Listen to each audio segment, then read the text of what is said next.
right, good morning, everybody. The time is 8:02, and I want to welcome you to the DuPage County Finance Committee regular meeting for Tuesday, January 13th, 2026.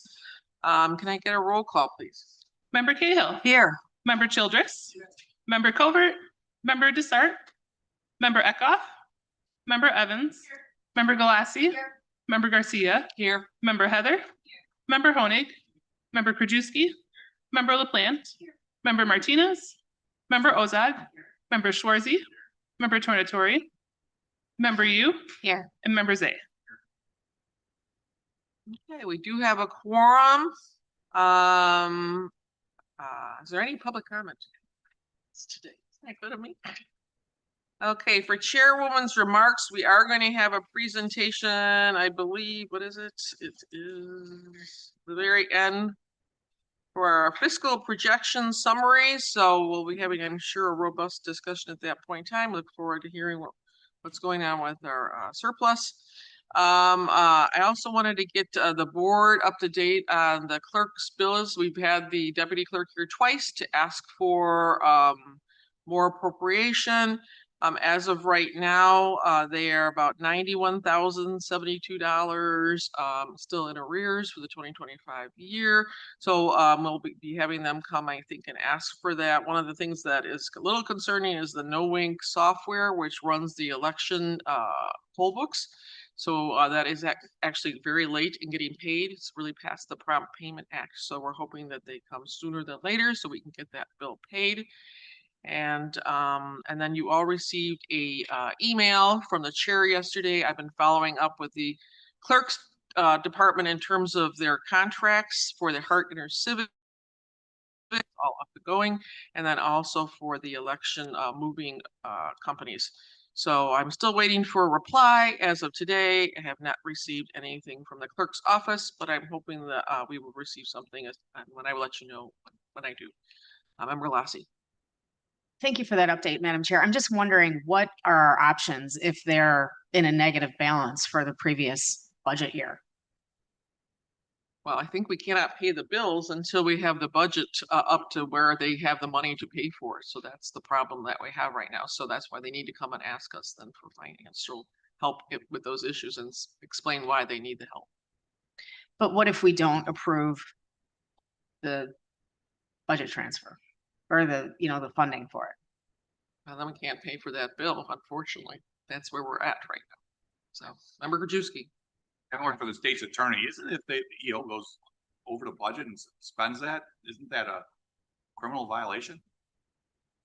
It's a Class B misdemeanor. Class what? A Class B misdemeanor can be charged. So Class B misdemeanor, I think, is the answer to Ms. Galassi's question of what can happen is they'd be charged with a Class B misdemeanor. Member Ozog? As far as you know, they've expended all of the salary line items that were available. Yeah, there's still a little due in the clerk's office, but you do have the money to actually pay for the bills that are still due on that one. So that's why I'm just telling you what's due in the elections right now. So. Okay, thank you. Member Cahill? Yes, Madam Chair, do you have a total of the legal fees to date that we are incurring, the taxpayers are incurring on this matter? I think that might be discussed during the chair's presentation for the case. I don't have them specifically with me. I know it was getting near 300,000. I think it was like 279,000, I believe. We'll have Jeff. Jeff's going to come up from finance and explain where we're at. Good morning. $279,877 in legal fees. Thank you. Okay. So moving on from my chairwoman's remarks, may I get an approval of minutes 26-0078 for the Finance Committee regular meeting for Tuesday, December 9th, 2025. Motion by Member Heather, second by Member Evans. Any discussion on this? All in favor? Aye. Any opposed? Motion carries. Moving into budget transfers. May I get a motion to approve 26-0233 transfer of funds from 1,011,8053,828, that's contingencies, to the refunds and forfeitures in the amount of $1,236 to refund liquor license to the Liquor Commission? Motion by member Evans, second by member Zay. Any discussion on this item? All those in favor? Aye. Any opposed? Motion carries. May I get a motion to approve 26-0234 transfer of funds from salary and wage adjustments to regular salaries, employer share IMRF, employer share Social Security, and employee medical and hospital insurance in the amount of $10,116 to cover year-end budget shortages for fiscal year 2025. This is for the recorder document storage. Motion by, I'm sorry, who did the motion? Member Zay, second by member Yu. Any discussion on this item? All those in favor? Aye. Any opposed? Motion carries. May I get a motion to approve 26-0236 transfer of funds from furniture, machine, equipment, small value to regular salaries and employee medical and hospital insurance in the amount of $1,269 to cover year-end budget shortages for fiscal year 2025 for the recorder of the GIS. Got a motion by member Zay, second by member Galassi. Any discussion on this item? All those in favor? Aye. Any opposed? Motion carries. May I get a motion to approve 26-0237 transfer of funds from 1,400, 5,000 for this for regular salaries to the to IT equipment small value in the amount of $18,000 to cover cost of new IT equipment for the recorder. Who was the motion on that? I'm sorry. A member Cahill, second by member Galassi. Any discussion on this item? All those in favor?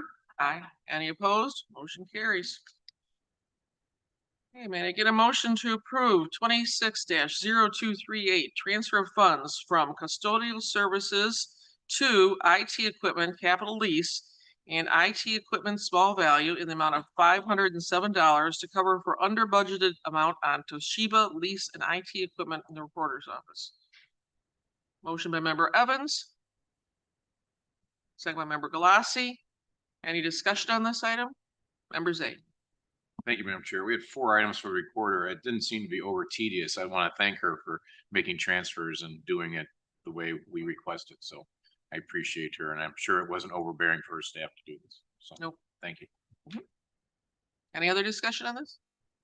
All those in favor then? Any opposed? Motion carries. May I get a motion to approve 26-0251 transfer of funds from salary and wage adjustments to various regular salaries accounts as attached in the amount of $2,135,995 to allocate remaining fiscal year 25 COLA within the various departments currently budgeted within general fund special accounts. A motion by member Cahill, second by member Heather. All those in, any discussion on this? All those in favor then? Aye. Any opposed? Motion carries. May I get a motion to approve 26-0252 transfer of funds from benefit payments to various benefit payments accounts as attached in the amount of $1,721,184 to cover fiscal year 25 benefit payment expenses within the various departments currently budgeted with the general fund special accounts. Motion by member Evans, second by member Cahill. Any discussion on this item? All those in favor? Aye. Any opposed? Motion carries. May I get a motion to approve 26-0253 transfer of funds from employer share IMRF to various employer share IMRF accounts as attached in the amount of $12,986,701 to cover fiscal year 25 employer share IMRF expenses within the various departments currently budgeted within the general fund special accounts. Motion by member Heather. Second by member Evans. Any discussion on this item? All those in favor? Aye. Any opposed? Motion carries. May I get a motion to approve 26-0255 transfer of funds from employer share Social Security to various employer share Social Security accounts as attached in the amount of $5,864,686 to cover the fiscal year employer share Social Security expenses within the various departments currently budgeted for the general fund special accounts. I'm sorry, who did the motion? Motion by member Covert, second by member Zay. Any discussion on this item? All those in favor then? Aye. Any opposed? Motion carries. May I get a motion to approve 26-0256 transfer of funds from employee medical and hospital insurance and salary and wage adjustments to various employee medical and hospital insurance accounts as attached in the amount of $8,867,289 to cover fiscal year 25 employee medical and hospital insurance expenses within the various departments currently budgeted within general fund insurance. Motion by member Heather, second by member Evans. Any discussion on this item? Member Ozog. I just want to verify what we're doing right here are usual expenditures. This is housekeeping versus any kind of. That is correct. Okay. Yes, we do this every year. Yes. Member Honig, if you would move your head, please, so I can see. I'm sorry. I am nothing. Thank you. Any other discussions on this item? Forgive me, Member Honig. All those in favor then? Aye. Any opposed? Motion carries. May I get a motion to approve 26-0259 transfer of funds from tuition reimbursement to various tuition reimbursement accounts as attached in the amount of $16,430 to move fiscal year 25 budget for tuition reimbursement to various departments. Motion by member Heather, second by member Childress. Any discussion on this? All those in favor? Aye. Any opposed? Motion carries. May I get a motion to approve 26-0239? This is for the budget transfers 1/13/2026 for various companies and accounting units. Motion by member Evans, second by member Covert. Is there any discussion on this item? All those in favor? Aye. Any opposed? Motion carries. Okay, moving on to procurement requisitions and handing it over to Vice Chair Cahill. Thank you, Madam Chair. I move for approval on 26-0189, decrease in clothes, PO 6732-0001, serve issued to Wex Health, Inc. The contract has expired. Human Resources. Motion by member Cahill, second by member Evans. Any discussion on this item? All those in favor? Aye. Any opposed? Motion carries. Thank you. I move for approval on 26-0190, decrease in clothes, PO 6480-0001, serve issued to Physicians Immediate Care. Contract has expired. Human Resources. Motion by member Cahill, second by member Galassi. Any discussion on this item? All those in favor? Aye. Any opposed? Motion carries. Thank you, Madam Chair. I move for approval on 26-0191, decrease in clothes 6657-0001, serve issued to Rock Fusco and Conley LLC. Contract has expired. Human Resources. A motion by member Cahill, second by member Galassi. Any discussion on this item? All those in favor? Aye. Any opposed? Motion carries. Thank you, Vice Chair Cahill. Moving on to environmental and member Heather. Thank you, Madam Chair. I move for approval for item EN-R-2-26. Recommendation for the approval of a grant agreement between the County of DuPage and Choose DuPage for the management of sustainable DuPage for the period of January 13th, 2026 to November 30th, 2026 for a total amount not to exceed $60,000.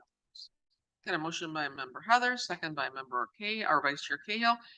Any discussion on this item? All those in favor then? Aye.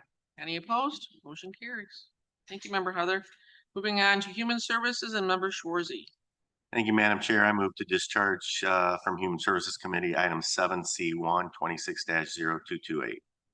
Got a motion to discharge the committee for 7C-1 for 26-0228. And we got a second by member Yu. All in favor? Aye. Any opposed? Motion carries. Thank you. I move to approve item 26-0228, transfer of funds from regular salaries account to the wireless communication services account in the amount of $600 to pay for AT&T invoices. Okay, we've got a motion by member Schwarzy, second by member Heather. Any discussion on this item? All those in favor? Aye. Any opposed? Motion carries.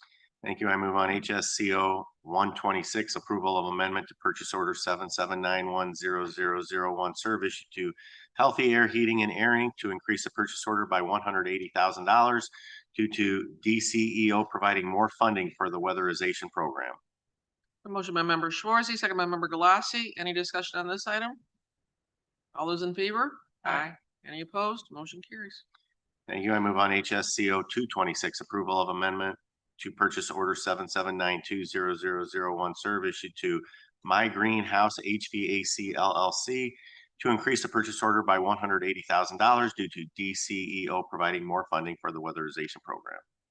A motion by member Schwartz, second by member Yu. Any discussion on this item? All those in favor? Any opposed? Motion carries.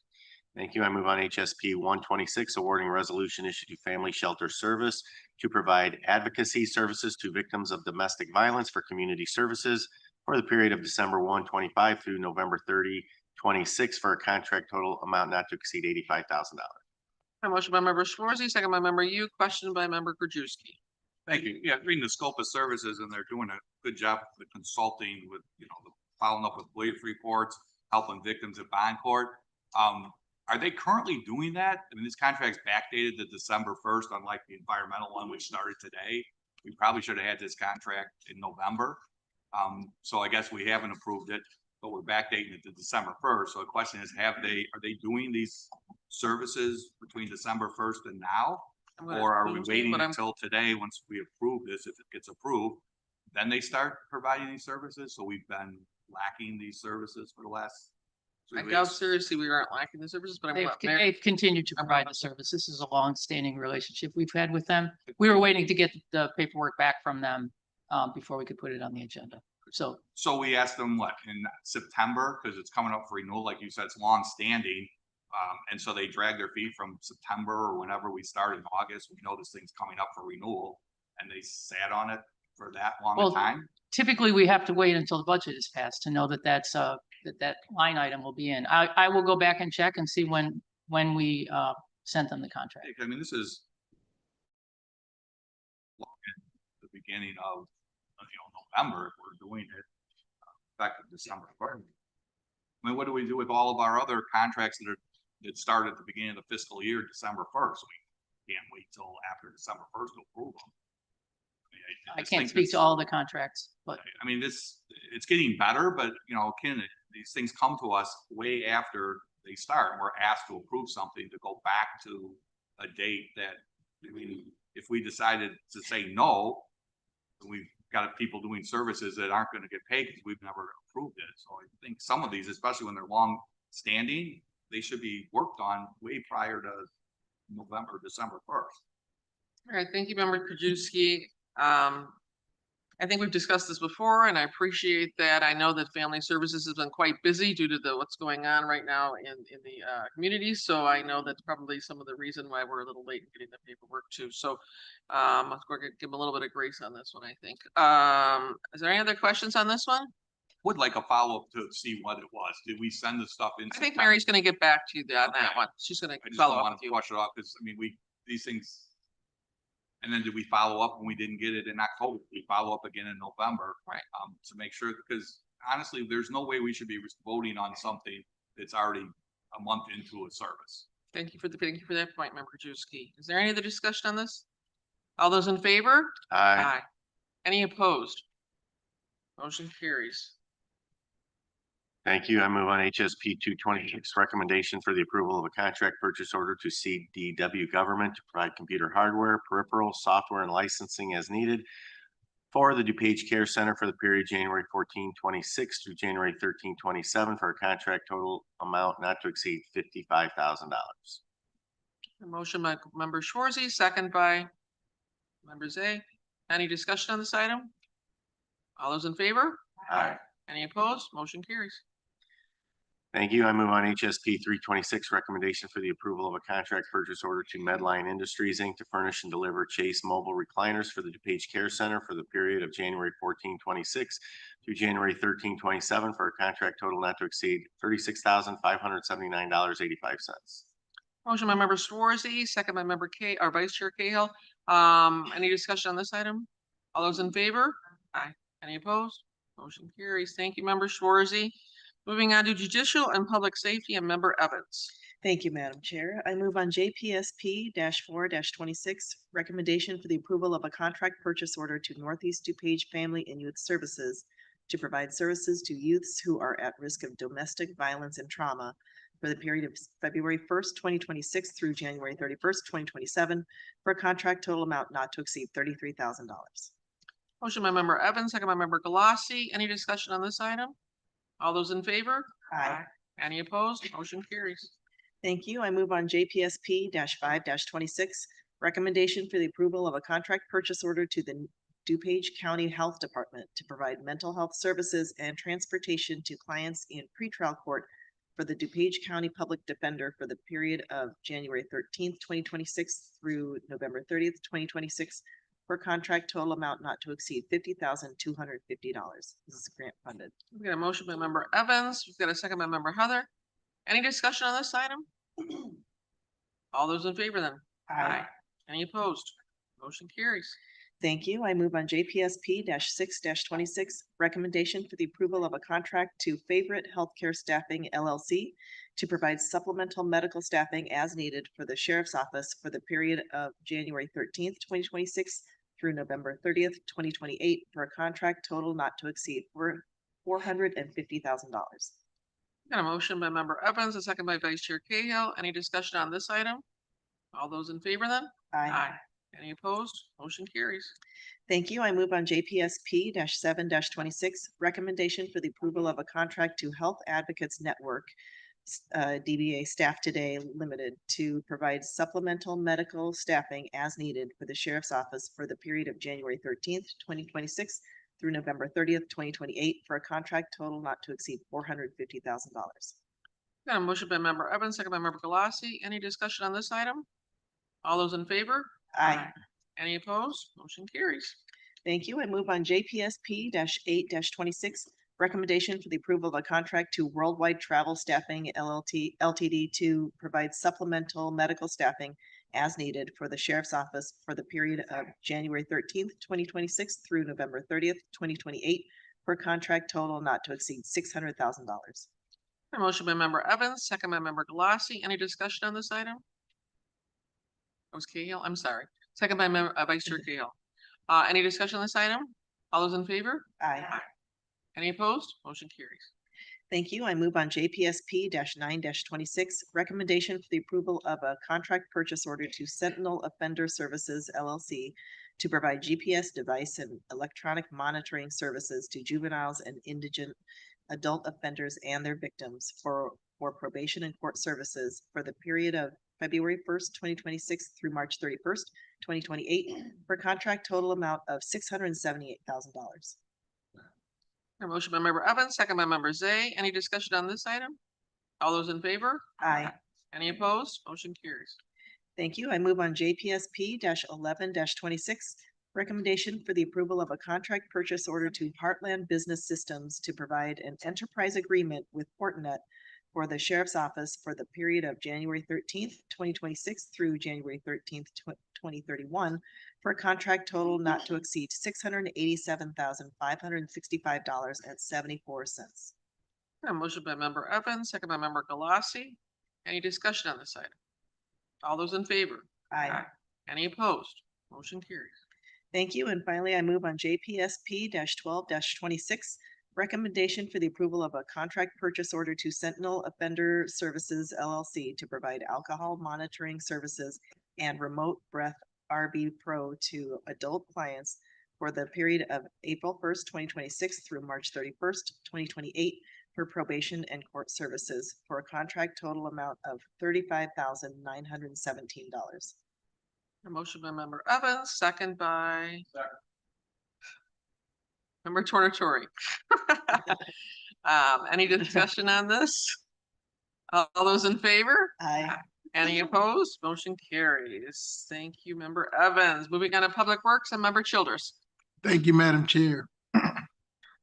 I'd like to move on FMP 126 on the recommendation for the approval of a contract to Secure Mart to furnish, deliver, and install 4 replacement Smith detection SDX 6040 X-ray inspection systems equipment for the circuit court at the judicial office facility for facilities management for a period of January 14, 2026 through January 13, 2027 for a total contract amount not to exceed $150,248.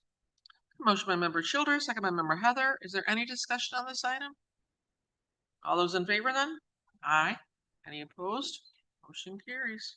Thank you, Madam Chair. I'd like to move on FMP 226 on the recommendation for the approval of a contract to Midwest Applied Systems, Inc. to provide ionized tubes supplies for the HVAC's clean air systems for facilities management for a period of January 14, 2026 through November 30, 2026 for a total contract amount not to exceed $45,710. And a motion by member Children, second by member Evans, and a question by member Krajewski. This is sole source, not subject to competitive bid is, I assume it's not because they're authorized dealer, but are they the only ones that can provide that? Or are they the only ones in the country that can actually provide parts for it? It says that the authorized dealer, but does that mean nobody else does it? So obviously, once we put in a new HVAC system, we're stuck to those parts, and to keep the warranty, the manufacturer then has an authorized dealer, so that makes them sole source. Okay, so they're the only ones we. They're the only ones we can buy parts from. Thank you for that question. Any other discussion on this item? All those in favor? Aye. Any opposed? Motion carries. Thank you, Madam Chair. I'd like to move on PWCO 126, the amendment to a purchase order issued to AT&T to increase the contract amount of $15,000 to pay for continued use of analog business and circuit lines for various DuPage County Public Works locations. Motion by member Childers, second by member Zay. Any discussion on this item? All those in favor? Aye. Any opposed? Motion carries. Thank you, Madam Chair. And finally, I'd like to move on PWP 126 on the recommendation for the approval of a contract to West Side Tractor Sales for a 2026 Fella FT 24-2 tilling trailer for a 4-foot stationary deck for a period of January 13, 2026 through November 30, 2026 for a total contract amount not to exceed $32,400. And a motion by member Childers, second by member Zay. Is there any discussion on this item? All those in favor then? Aye. Any opposed? Motion carries. Thank you, Thank you, member Madam Chair. Childers. Moving on to stormwater and member Zay. Morning, Madam Chair. I move to discharge the Stormwater Committee. We're discharging the stormwater committee.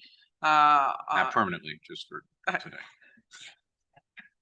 For the first item only for No, for all the items. all the items. Okay, we're just charting. I don't believe there was a meeting last month. That's right. Okay, all in favor? Aye. Any opposed? Okay, the Hey, Madam Committee is Chair, adjourned. I move on 26-212, transfer of funds from employee medical, hospital insurance, regular salaries, temporary salaries, employer share IMRF, and employer share social security amount of $1,513 to cover payments that exceeded original budgeted during 2025. A motion by member Zay, second member Galassi. Is there any discussion on this item? All those in favor? Aye.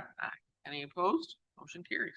Thank you, Madam Chair. I move on 26-229, transfer of funds from land right-of-way, equipment and machinery, automotive equipment drainage system infrastructure amount of $521,908 to cover invoices and retainage obligated for the fiscal year 2025. Motion by member Zay, second by Vice Chair Cahill. Any discussion on this item? All those in favor? Any opposed? Motion carries. Thank you, Madam Chair. I move on 26-230, transfer of funds, regular salaries to overtime in the amount of $500 to cover final amounts of overtime charges for fiscal year 2025. A motion by member Zay, second by member Galassi. Any discussion on this item? All those in favor? Aye. Any opposed? Motion carries. Thank you, Madam Chair. I move on FIR 1826, additional appropriation for stormwater management in the amount of $1,090,000 for fiscal year 2025. A motion by member Zay, second by Vice Chair Cahill. Any discussion on this item? All those in favor? Aye. Any opposed? Motion carries. Thank you, Madam Chair. And this one's late because of the government shutdown. So I move on SMP 1-26, approval of contract issued to USGS Water Resources Investigations from December 1st, 2025, November 30th, 2026. The amount not to exceed $393,400. This is other vendor not suitable for competitive bid. We have a motion by member Zay, second by member Desart, I believe. Is there any discussion on this item? All those in favor? Aye. Any opposed? Motion carries. Thank you, Madam Chair. Thank you, member Zay. Moving on to transportation and member Ozark. Thank you, Madam Chair. I move to combine items 7G1 through 7G4. Motion to combine 7G1 through 7G4. All in favor? Aye. Any opposed? Motion, those are combined. Thank you. I move for approval of 260101, amendment to resolution DTR 1625, issued to Builders Paving LLC for improvements to County Highway 33, 75th Street frontage road to increase the funding in the amount of $300,540.16, resulting in an amended contract total of $2,437,490.92, an increase of 14.06%. I move for approval of 260104, amendment to DTR 1A20, recommendation for approval to extend the completion date for the intersection improvements at County Highway 2, Belmont Finley Road and Ogden Avenue, and County Highway 52, Cross Street and Ogden Avenue, to January 6, 2030. I move for approval of 260105, amendment to DTR 2A20, recommendation for approval to extend the completion date for the intersection improvements at County Highway 23, Naperville Road, and Illinois Route 38 to January 6, 2030. Move for approval of item 260124, amendment to resolution DTR 2125, issued to Earthworks Land Improvement and Development Corporation for drainage improvements along Army Trail Road at Regency Boulevard to increase the funding in the amount of $28,208.20, resulting in an amended estimated county cost of $463,584.30, and 8%. A motion by member Ozark, second by member Heather, and question by member Desart. Thank you. Yeah, I had a couple of questions. Is Stephen, hi, Stephen. Regarding 7G1, I'm wondering why the increase of 14.06% and if this company is still the lowest bidder, even with the increase. Yeah, so that was the 75th Street frontage road reconstruction. Sure. The increase is primarily a result of unsuitable material they found underneath the pavement as they did the work for rehabilitating that pavement structure. So we had no choice but to replace that bad material, fill it in, and increase that. So that cost had to be expended no matter who would have done the work, whether it had been the next low bidder or them. That cost probably would have been based on their bid price. Gotcha. Okay, thank you. And then 7G2, why the extended completion date? So 7G2 and 3 are both similar. Those are preliminary engineering contracts. We have with consultants, and IDOT is involved in those. They had set the original completion date to expire after 5 years. They have a 10-year rule on preliminary engineering. We're extending both of those to the full 10 years because we probably need another year and a half, 2 years on each. Okay, makes sense. Thank you. And then question number 4, on number 4 is the same one as number 1. Why the increase, and are they still the lowest bidder with the increase? Yeah, and I didn't go back and do the math to see who was still the low bidder, but it really wouldn't have mattered. They had to do that work. So had we picked contractor 1 instead of 2, 2 instead of 1, they're still doing that work, and that price is going to increase for both of them. Okay, so the 7.4 is still they found. Yeah, in the case of the materials. Street frontage road, we went down, found stuff we didn't like. In the case of the pond we were working on, we went left and right and found stuff we didn't like. All right, thank you so much, Stephen. Appreciate it. Member Desart, member Krajewski, or member Zay? See, Steve, I just follow up on, I had the same question on G2, but on G1, we found bad material. Was that from the prior person that did the road then? The road is very old. It's more a case of below the sub base is failing. So the material below is not suitable to build on top of. So you got to dig that out, put basically large stone in. Have we done that road before? I don't know, Bill.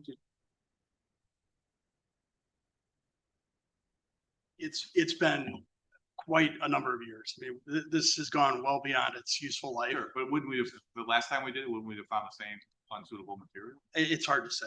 It's hard to say. And, okay, and then, with the extending, well, first, and follow up on that, wouldn't the engineers figure that out when they're doing? Don't they do the testing? Yeah, so a couple points about that. Yeah, we do test, right? So they're, So our you testing. can't test every square inch, right? So I tested here, I tested here.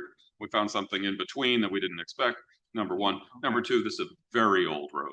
Sure, They don't build understand. Well, roads that's quite what the way they. Pre-engineering, you're talking about 2 and 3, you do that to find that that's unsuitable. So when you go to bid it, you know that it's there. So That's whoever did the testing to start with, I know what you're saying, they tested here or there, maybe they didn't test enough to find that, especially at the large, Yeah, increase. there's certainly, at some point you have to, Do we follow up on the Do people your- that are doing the testing? I mean, they missed it clearly.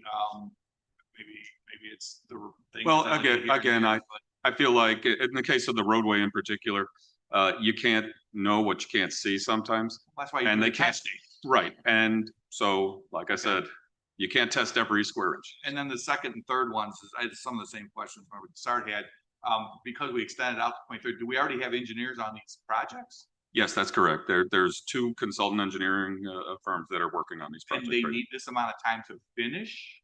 now. Yes, Well, I'll add to that. 4 years? to do Both it? of these, well, we don't need 4 years necessarily to finish, but both of these projects started right at the beginning of COVID.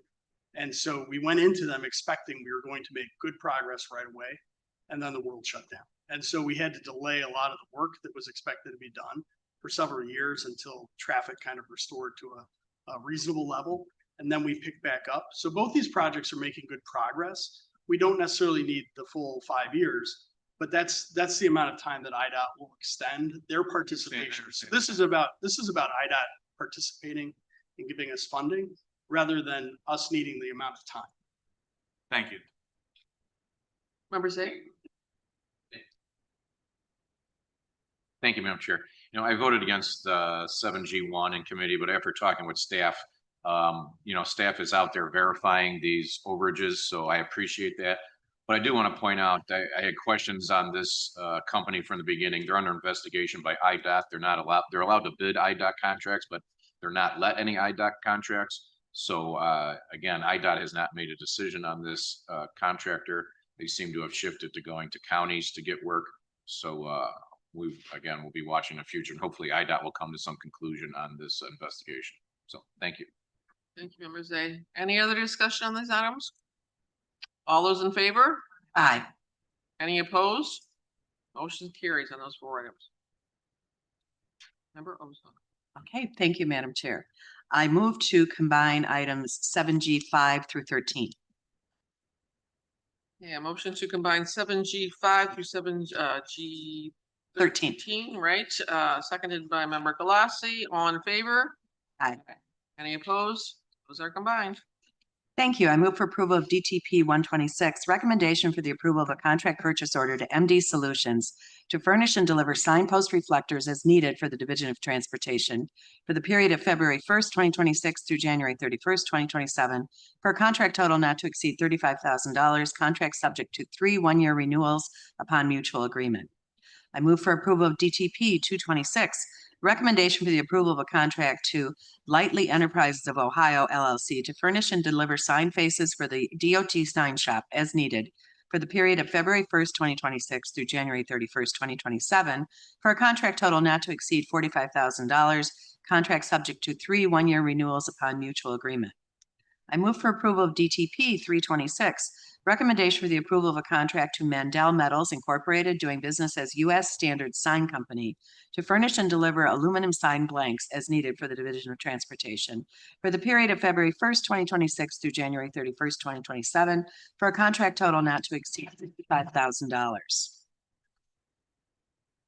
I move for approval of DTP 426, recommendation for the approval of a contract purchase order to Decker Supply Company to furnish and deliver signposts as needed for the Division of Transportation for the period February 1st, 2026 through January 31st, 2027, for a contract total not to exceed $67,000, contract subject to 3 one-year renewals upon mutual agreement. I move for approval of DTP 526, recommendation for the approval of a contract purchase order to MD Solutions to furnish and deliver reflective sheeting rolled goods as needed for the Division of Transportation for the period of February 1st, 2026 through January 31st, 2027 for a contract total not to exceed $115,000. Contract subject to 3 one-year renewals upon mutual agreement. I move for approval of DTP 626, recommendation for the approval of a contract to Vermeer, Illinois, to furnish and deliver one Vermeer chipper as needed for the Division of Transportation for the period January 14th, 2026 through November 30th, 2026, for a contract total not to exceed $139,398, contract pursuant to the Intergovernmental Cooperation Act. Excuse me.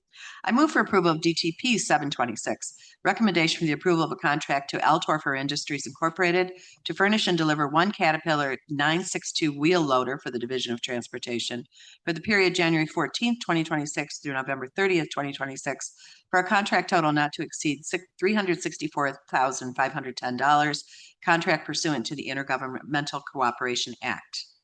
I move for approval of DTP 826, recommendation for the approval of a contract with Thomas Engineering Group LLC for professional construction engineering services for improvements along County Highway 23 Naperville Road from Ridgeland Avenue to Deal Road for the period January 13th, 2026 through May 31st, 2028 for a contract total not to exceed $770,583. Professional services vetted through a qualification-based selection process in compliance with the Local Government Professional Services Selection Act. I move for approval of DTP 926, recommendation for the approval of a contract to Civil Tech Engineering to provide professional construction Phase 3 engineering services for improvements along County Highway 21 Fabian Parkway from County Line to Roosevelt Road for the period January 13th, 2026 through October 31st, 2028 for a contract total not to exceed $1,830,747 professional services in compliance with the Local Government Professional Services Selection Act. Thank you. Got a motion by member Ozog, second by member Evans. Is there any discussion on any of these items? All those in favor then? Aye. Any opposed? Motion carries. Thank you, member Ozog. Thank you. Moving on to finance resolutions and back to Vice Chair Cahill.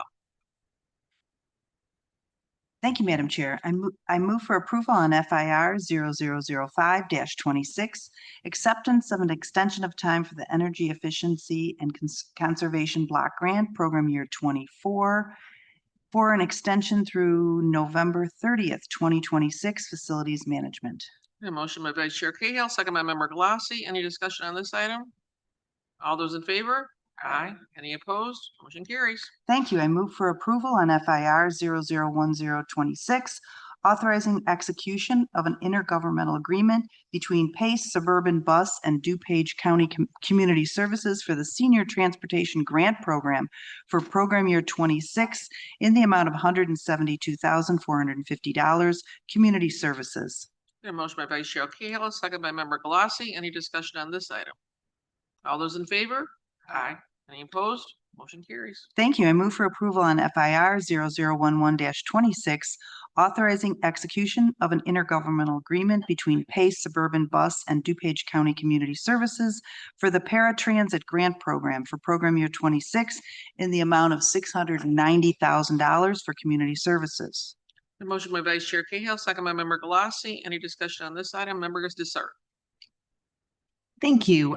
First of all, I just want to I had questions about this in committee, and I want to thank Mary for getting back to me. So one of my questions was, how much was this budget last year? And she said about 690.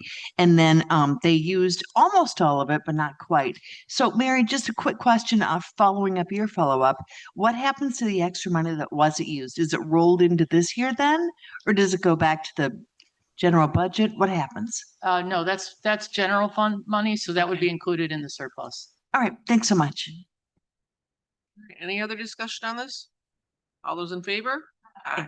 Any opposed? Motion carries. Thank you. I move for approval on FIR 0012-26, additional appropriation for the Township Reimbursement Fund, Downers Grove, in the amount of $785,650, Transportation Division. Motion by Vice Chair Cahill, second by Member Galassi. Any discussion on this item? All those in favor? Aye. Any opposed? Motion carries. Thank you. I move for approval on FIR 0013-26, additional appropriation for the Township Reimbursement Fund, Lyle, in the amount of $378,864, Transportation Division. Got a motion by Vice Chair Cahill, second by Member Galassi. Any discussion on this item? All those in favor? Aye. Any opposed? Motion carries.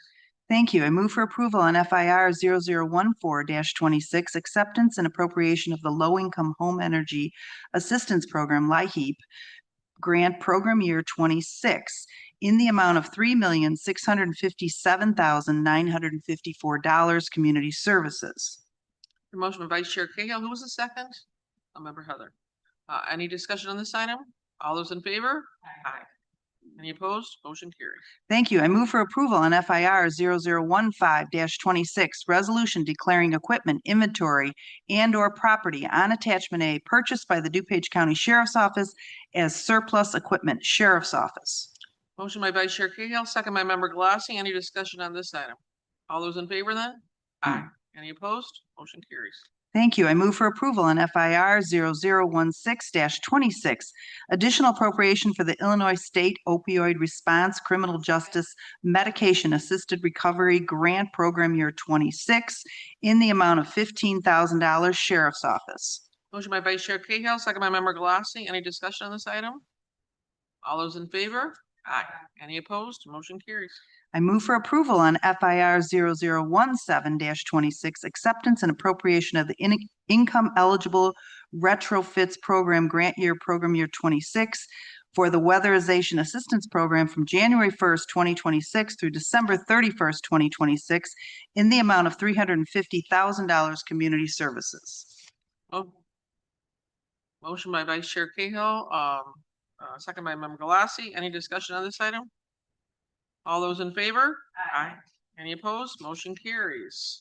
Thank you. I move for approval on FIR 0019-20, grant agreement between the County of DuPage and the Child Friendly Courts Foundation for the Safe Harbor Children's Waiting Room in the amount of $106,000 paid for from ARPA interest. Got a motion by Vice Chair Cahill, a second by, I believe, Member Desart. Any discussion on this item? All those in favor? Aye. Any opposed? Motion carries. Hi, next, I move to receive and place on file informational payment of claims, wire transfers, appointments, and grant proposal notifications. We got a motion by Vice Chair Cahill, a second by Member Tornatori. Is there any discussion on these items? All those in favor? Aye. Any opposed? Motion carries. All right, thank you, everyone. Moving on to our presentations, and I'm going to have Nick Kottmeyer come up and give us a presentation on the 2025 fiscal projection summary. And Jeff Martinovich.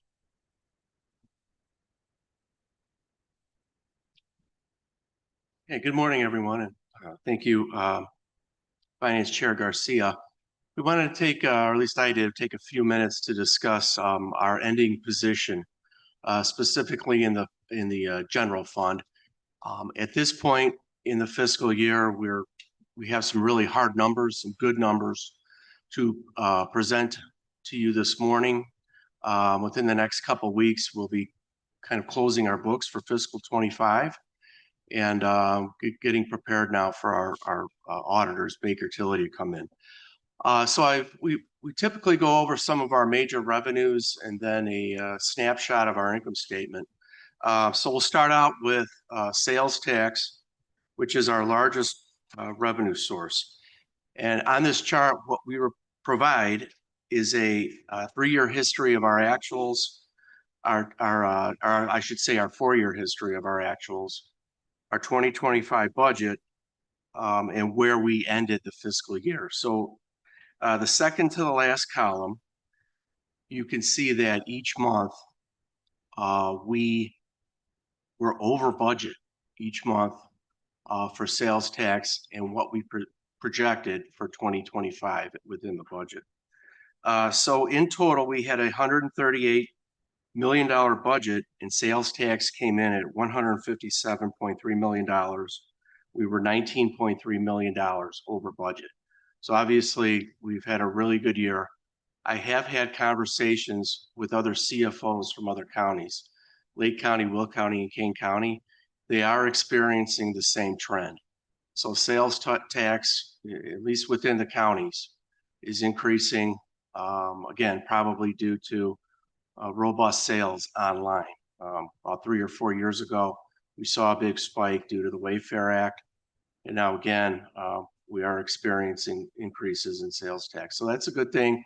I can tell you in 2026, we did increase our budget, as you probably all know, to $150 million. So we did leave ourselves some wiggle room there, about $7 million. I don't know if you want to take questions during the presentation or after. I know we're good. Let's wait till you're done and then we'll take questions. Sure. So moving on, income tax. This is probably our third largest revenue source behind property taxes. This is another area where we've trended good in.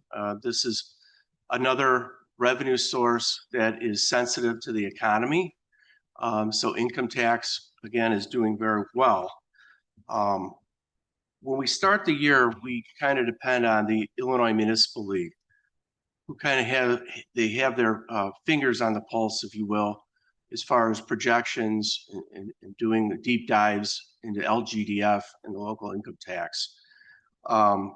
We receive income tax on a per capita basis with our unincorporated population being at $95,936. So we ended the fiscal year with an actual of 17.3 million, and we were a little bit over $1 million over budget in revenue.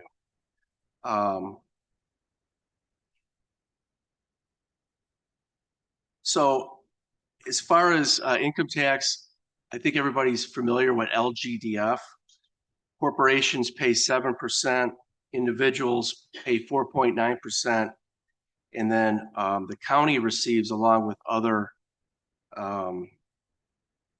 taxing bodies, 6.47% of the total LGDF. So income tax is doing really well across all local municipalities and counties, including and also the state. So the last slide here before I turn it over to Nick, we've had some discussions during the year about where we're going to end with our surplus. This is kind of a snapshot where we look at our categories of revenue and expenses. We provided a prior year actual, our current 2025 budget, where we're at year to date. And again, we have some hard numbers for fiscal 2025 and what our current projections are. On the revenue side, we are projecting total revenue in the general fund to be $270.9 million. Our annual budget was $257.1 million. On the expense side, we're projecting $236.1 million with a total budget of $257.1 million. So when you combine our overage in sales tax and income tax and some of our other revenues, along with underspending, if you will, on the expenditure side. The second column to the last, the percent that we're under budget in each of these categories, all of them except for under other financing uses continues to be under budget. For example, personnel, we're about 7% under budget countywide throughout all the departments within the county. And then our operating commodities and contractuals are also under budget for the fiscal year. And again, we will be at these numbers until we go in, when we go into the audit. So again, these are concrete numbers. In 2026, our expenditures, when we developed our budget, we paid particularly close attention to the underspending, and we adjusted accordingly. So when you take our projection for revenues less our expenses, we've developed a projection of $34.7 million surplus within the general fund. So at this point, I can answer questions or turn it over to Nick. He's gonna go over. Yeah, Yeah. I think we'll have any questions for Jeff right now. I've got Member Galassi first. Thank you, Madam Chair. Just three questions. I know you said that you adjusted the 2026 budget for sales tax to 150 versus the 138. I'm just guessing then that means that you do have confidence that these numbers are going to trend in the same way in 26 that they have in 25? Confidence meaning trends. We are just seeing every month to be significantly over budget in sales tax. We systematically wait out the fiscal year as long as we can to project sales tax in the following year, going all the way down to September. So at that time, we feel confident right now, and probably within the first quarter, that we're going to meet those projections. We're about $7 million under in 2026 of what we budgeted in 2026. So again, there's some wiggle room there. Mhm. But as far as the economy as a whole and what that's going to do within the next 6 months to a year, we'll see. We'll play it out and we'll adjust accordingly. Okay. Secondly, I just, looking at, if you can go back to the last, yeah, nope. Yeah, this one. Thank you. The investment income appears it's up, or it's over budget by 119%. I just wanted to point that out. That's obviously due to the treasurer, Gwen Henry's office, doing a very good job of investing our funds, correct? Yes, when interest rates were high, the way they invest, they put money into certain investments and they've captured that higher interest rate. It probably will go down now as interest rates are decreasing. But yeah, that's a function of the way they invest in the treasurer's office. Okay, great. I just wanted to make that point that's obviously hats off to the treasurer's office for that, because that's wonderful news. And then finally, the personnel budget being down 7% from the actual being down 7% from budgeted. I know we talked a lot about this during the budget season, that we're trying to tighten this up. I mean, having a $34 million surplus on the one hand is great, but on the other hand, the goal is to really budget so that we're kind of closer to net zero on that number. Do you feel like, based on the way we budgeted for 26, that personnel number is going to come in a little closer to, actual? I do. We were very strategic in budgeting for personnel, meaning that we looked at each department's open headcount. We didn't reduce headcount, but we did not, or we did reduce budgets based upon the underspending. We also factored in increases for union increases and a COLA. So hopefully, with increased hiring also, we'll be closer to budget in 2026. Okay, perfect. Thank you. Okay, Member Krajewski, I saw next. Thanks. I don't know what that 119% is, but the interest income's only 600 grand more than budgeted. Yeah, we'll have to look at that Which is like percentage. 20%. It's nowhere near 119. It's less than 24. But the miscellaneous and the other financing sources, those are 7.5 million under what we had budgeted for. I don't need an answer now, but maybe you could let us know why those two didn't come in where we projected them. I can tell you on the other financing sources, we didn't need to transfer money in to cover benefits of about Okay. $3 to $4 million. Okay. Yeah. So that's just that. And then the miscellaneous, I don't know what that is, but that was like 3.5. I'll have to look into that That's fine. to see what didn't come in. And Yeah. then sales tax, I mean, that go back to your slide, it's been pretty consistent for, 8 months here at $13 million. There's a lot of false narratives out there about the economy. Come on, I hear it all the time. But yet we see the sales tax continuing to come in. And you're going to see that for the next 6 months as you hear about the tax refunds, because those tax laws took effect retroactive to January 1st.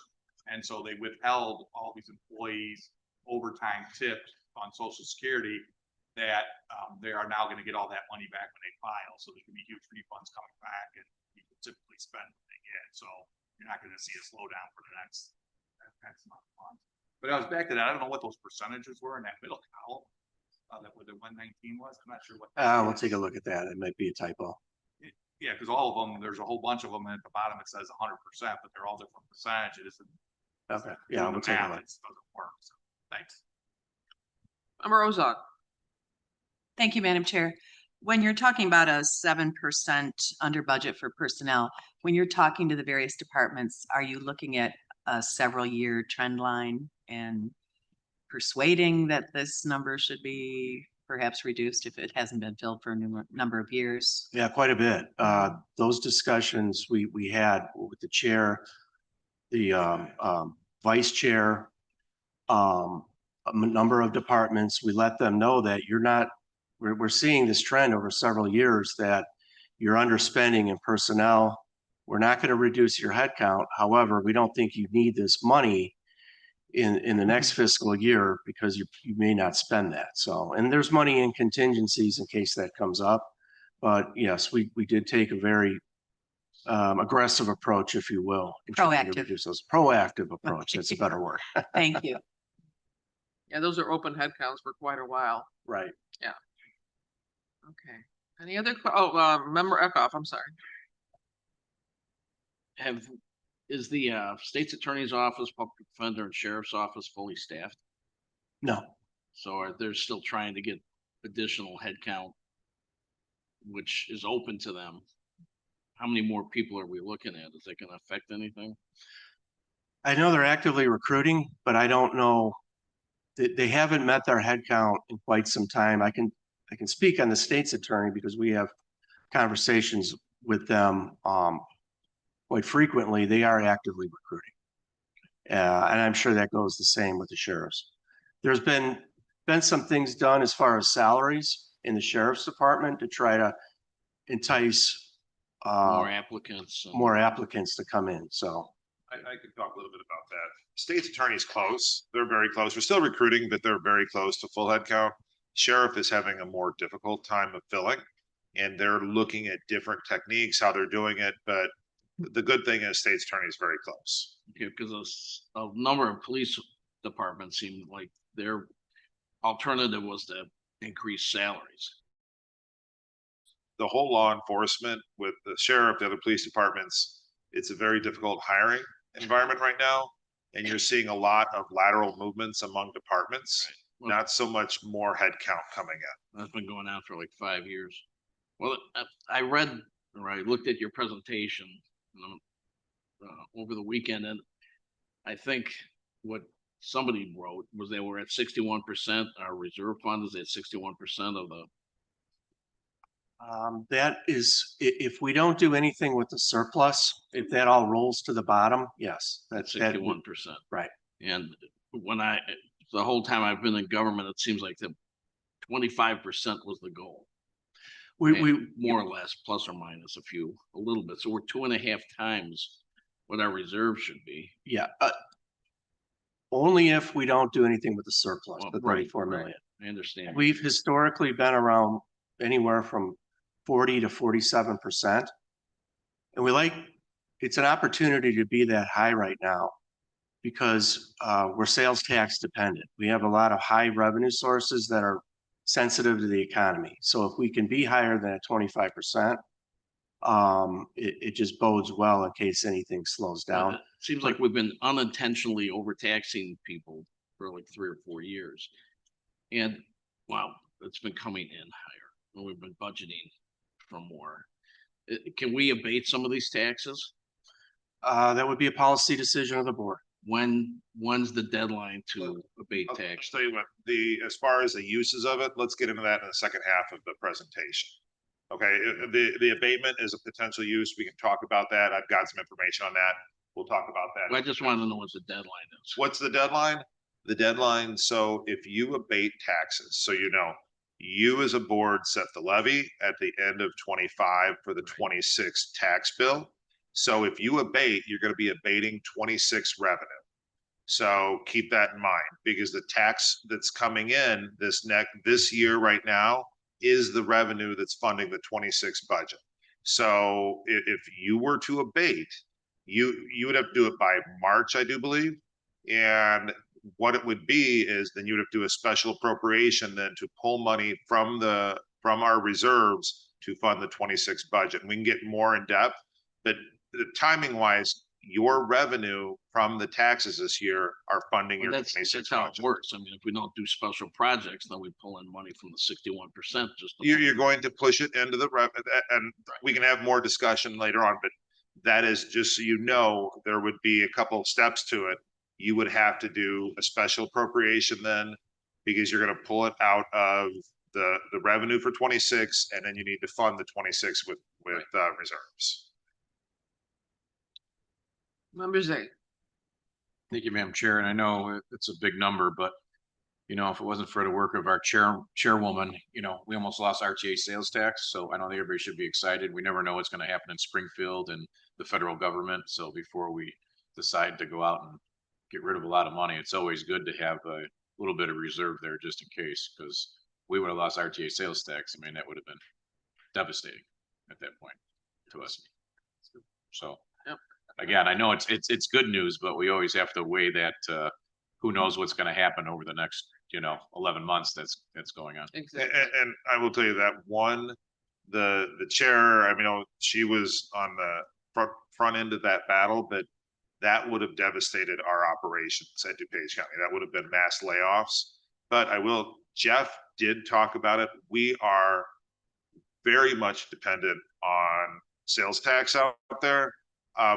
And so that's the higher reserve is definitely recommended, more than 25%, because if there is an economic downturn, we will be hit substantially harder than other counties that are more reliant on property taxes.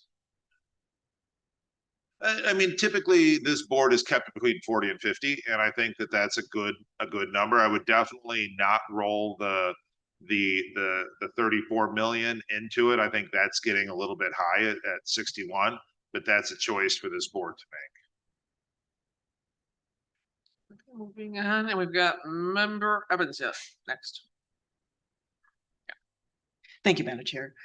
Jeff, I want to make sure I heard you correctly. You had mentioned that income tax was for unincorporated and per capita. Is that the LGTF? I thought that was for sales tax, but it's for income tax, the 6.47%? So the way the state distributes income tax is on a per capita basis. So they use our unincorporated population and they develop a per capita rate, and that's the amount we receive monthly. That's sorry. So the LGDF, for income tax, there's a big pool of money. So the total that's distributed to municipalities, locals, the counties is 6.47% out of income tax or LGDF. And the way they distribute it to 5,000 different taxing districts is on a per capita basis. Okay.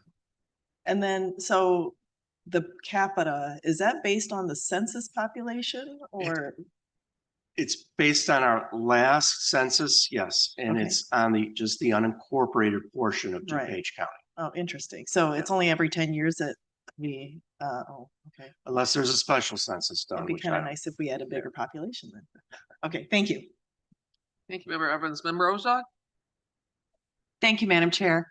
I want to point out, and I'm not sure the exact year, but I don't believe on our property tax levy, it's been raised for well over a decade. Is that correct? I think The 2012. CPI, because we're tax cap, we have not raised the CPI. I want to say decades. It's probably been more than 10 years.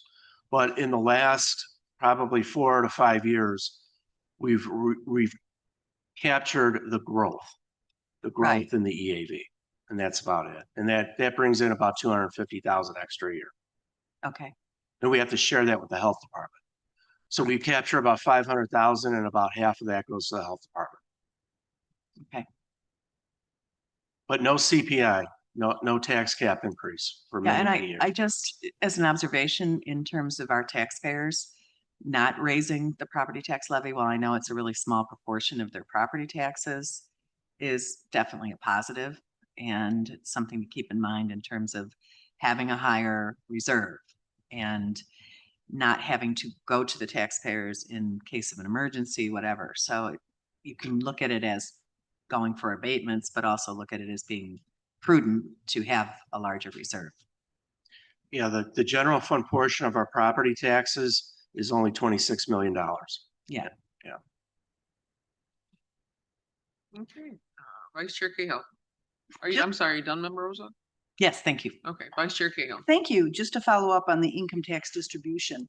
So 6%, but I believe years ago it was way higher, right? It was 10%. Right. So we are trying, is there any movement from all the municipalities and local governments to try to have the state increase that distributive share? There was a discussion, not this state's fiscal year, but the prior fiscal year, and that didn't get any movement to do that. I will say though, that the state has done some things with our sales tax, the Wayfair Act, being able to tax on cannabis. We have some gambling revenue. Yeah, while we'd like to have that additional revenue, there have been some things to make up for that. Member Galassi? Thank you. I just wanted to mention that we did in the legislative, I did bring that up and we did add that to the legislative state priority list, so. Any other questions regarding Jeff's portion of this? Member Krajewski? The property taxes, we levy, what, about 65 million? So it's 70 million. 70 million, and this goes back pretty much 2 or 3 decades where it's either been, we always did levied 65 million. And then last few years, we've done new growth. But our audit reports 5 or 6 years ago, they would put in there, had we as DuPage County, just to get some perspective, continued to raise the property taxes like CPI, like all the school districts do and non-home rule communities do. They go to the cap every year. This goes 5 years ago. Our property taxes would have been 460 million is what the county would have been levying instead of the 65 that we're doing, because we've never gone CPI. But this goes all the way back from I think when it was put in 91. They used to give us that number in our audit report, and they would report out to us that this is what the property taxes would be at the county had we just gone up to by CPI like every non-home rule taxing body does. Some of the home ones go even higher, but it would be a really large number. Thank you. Thank you, Jeff, for the presentation. I appreciate it. I'm going to move on to Nick Kottmeyer's presentation for this. All right, the yearly discussion, you just heard from Jeff what we have. So we're gonna go through some options here and have some discussion on it. But before we get into that, just a little bit, as we move forward, just keep in mind what the allowable spending options are for the surplus funding. So what you're looking at is one-time expenses, down payments on upcoming already approved obligations, one-time type of construction. It cannot be used for operational. If you use it for operational, you will create a structural deficit in the budget, and obviously reducing pressure on future budget years. We've used it to pay down debt before, things like that. And as always, any decisions that are made can be reversed by this board throughout the year. You are going to be voting consensus today on some items, and then a formal vote maybe next time or the time after. We will put it into an account. That money will be sitting there. You as a board can decide later on if something else comes up to pull it out of that account. So it's not the end all be all if you guys decide. Obviously, once we bring it forward for approval on spending the money, then we're going down that path, but you have some time as always. Next slide. So first group of projects we're going to talk about, if you remember during the chair's budget address on September 23rd, she went through several high-profile projects totaling $25 million. We had anticipated at that time a $25 million surplus. And I will go into these a little bit more detail in slides coming up, but you heard from Jeff a total surplus of around 34.7. Now, the one thing I would recommend to you is as you move forward here, I would not necessarily spend every penny of that, because there are still some obligations that are unknown. You have, we heard earlier with some of the clerk's bills that are hanging out there, small, a couple $100,000. So leave a little bit of room in there, because those still have to be paid for. And this would how you pay for them. So with the 34.7, The chair recommended allocations of 923 is 25 million. That leaves 9.7 million that we're going to be discussing a little bit more detail today. Next slide. So these are, I'm going to go through quickly some of the chair's initiatives, and she did a great job of detailing these in her budget speech, but I'll just remind you. So Elmhurst Quarry, first and foremost, this is probably our preeminent flood control facility along Salt Creek. It's old. I can't believe it's 30 years old already. It's a difficult environment out there. It needs some heavy maintenance work, about 6.5 million. This board has previously set aside 2.5 million. We're recommending another 4 million for that quarry to pretty much pay for that project. Next slide. Along the same path here on campus, I think several, at least in public works, maybe here even facilities management, Tim Harbaugh in finance. Tim Harbaugh did a great presentation on the increased level of flooding here on campus. Our 100-year flooding events have increased considerably since we built this campus, and we are vulnerable to flooding. And, you know, some of our buildings more so than others, but we've done a very comprehensive deep dive, and we recommend allocating 5 million to do the improvements to protect our buildings. This will take several years to make these improvements. We are going to concentrate, if approved by the board, on the highest, you know, probably the most important buildings first, 421, and go from there. But we have a total price tag construction of 5 million for that. Next slide. The other thing, and we tried in the 26 budget to include this, the 3 million facilities capital needs. Every year, that's the kind of the cruising rate of facilities that we need. We attempt to put it in the budget, but unfortunately, as you all know, it was a tight budget to get everything. So historically, in the last probably 4 or 5 years, we funded the needs of facilities management through the surplus. It's just where we ended up. My guess is if it gets really tight, this will be one of the first ones we likely reduce as we move forward. So we would like to continue to fund as needed in facilities management. Next slide. This is a great program we've done down at Hinsdale Lake Terrace. If you're the Rideshare pilot program as well as sidewalks. Now the Rideshare pilot program is funded. We're talking about, but we've had to steal the money from the sidewalks that we had set aside down in that sidewalk and lighting in that area.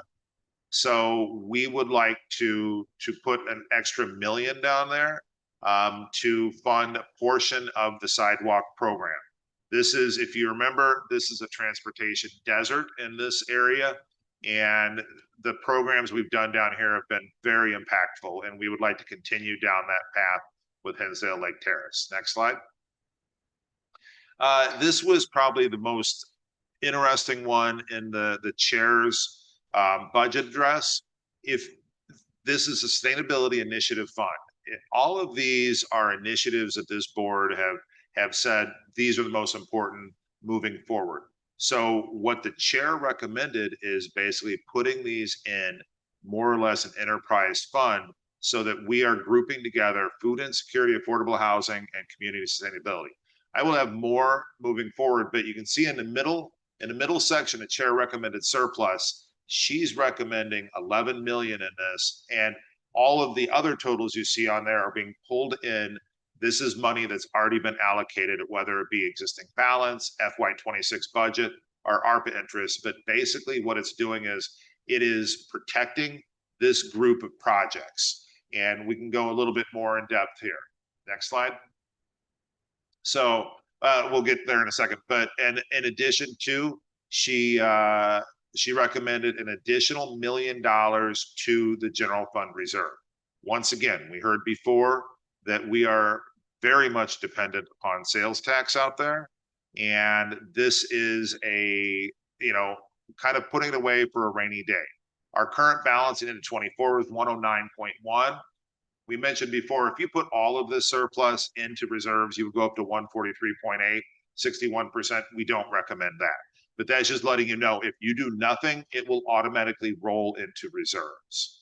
Our board policy is a minimum of 25%. we definitely recommend more in the 40 to 50 range, given our reliance upon sales tax. If you approve the 1 million, it would take it to 110.1, which would be a fund balance. It'd be 41.8% of expenditures. Next slide. And then the chair did say that anything in addition, at that time, we thought it was gonna be 25 million. So once again, this is a kind of a different look at it. Anything in addition would go to the loan toward DOT maintenance garage. This board has previously approved on December 10th of 2024, a loan from the general fund reserves of $22 million for the Division of Transportation. We have already funded 5 million of that last year. So you are shy about 17 million of the loan. If we do nothing with this, we will take it out of reserves. It'll be part of the loan. And the thought process that the board had was, why pay bank interest when we do it, when we have that? So DOT would pay us back.